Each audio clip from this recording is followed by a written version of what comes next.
Welcome back, everybody. The House passes legislation that will allow guns in checked luggage on Amtrak trains. So is this an open invitation for terrorists? Paul Helmke is the president of the Brady Campaign to Prevent Gun Violence, and Larry Pratt, the executive director of the Gun Owners of America. Good morning to you, gentlemen. Good morning.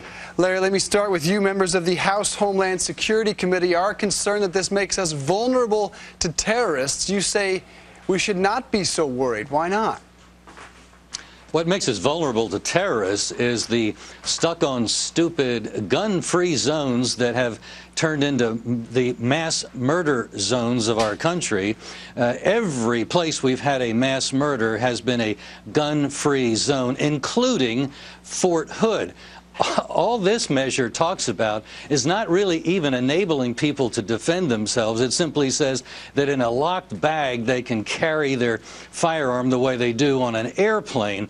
What we really need to do is to pass concealed carry legislation that enables people to treat their concealed carry firearm like their driver's license. We don't have to get a new exam every time we go into a new state with our driver's license, and the same thing should be the case with our concealed carry permits. Paul, needless to say, this does concern you. Tell us why.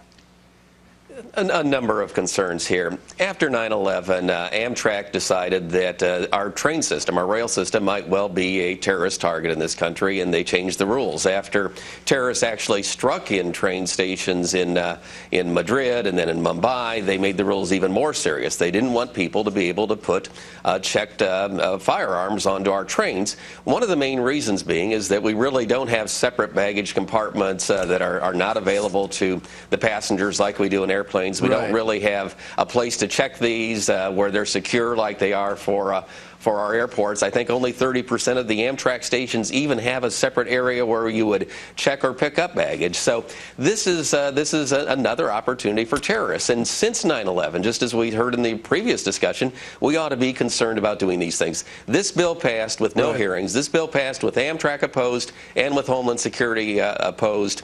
And I think before we rush in and push more guns in more places like Larry likes to do, we ought to talk about what's actually going to make us safer, what's going to make us more secure. Larry, we're about out of time, but I want to ask you about something Paul said, and that's the estimates are that 30%, that's it, 30% of Amtrak stations have the capacity to even check luggage. So isn't this a free pass to have a gun right by your side aboard an Amtrak train? That already exists. What we should be doing is encouraging the law-abiding to carry their guns with them. The criminals always have their guns, no matter what the law.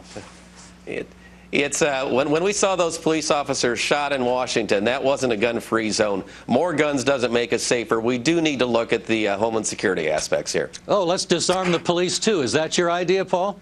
Of course not. We need a strong police department. But when we come to guns, too often people don't think about terror. You can be on the terrorist watch list and buy a gun in this country. That's how ridiculous this is. Without even having been to court, you want to take people's rights away. Good deal. And it's a debate we will have to leave right there. Paul Helmke and Larry Pratt, we appreciate you both being here from D.C. this morning.